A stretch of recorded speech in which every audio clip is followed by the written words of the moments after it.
After the Libyan government occupied Tarkuna at night, the last major stronghold of the rebels in the vicinity of Tripoli, they moved further along two main directions and a general direction south, through Bani Walid to Kufra. The first point is important, because there is an airfield and the corresponding infrastructure that allows troops to be based. Recall, last week, it was from the Bani Walid airfield that the Russian military transport aircraft evacuated Russian mercenaries and corpses, which they managed to pick up, and at the same time, local elders issued an ultimatum to the rebels so that they could get out of the city, because no one would endure them for a long time. And here comes the information that government troops have already taken control of the airfield and are already in the city center. Further movement to the southeast, in the direction of Kufra, is due to the fact that there are oil fields, from where oil goes to the coast. It is clear that this area should be seized not only in order to obtain the necessary resources, but also in order to deprive the enemy of resources. It was in this direction that the technology and personnel of the rebels departed from Bani Walid,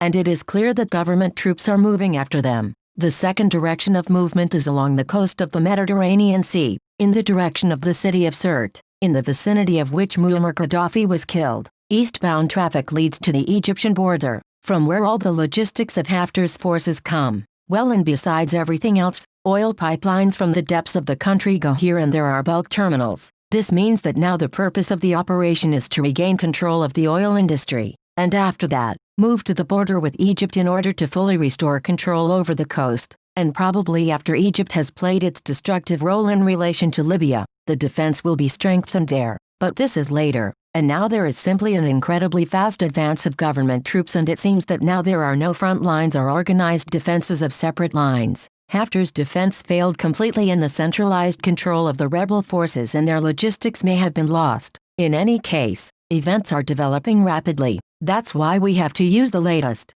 but not the most reliable information.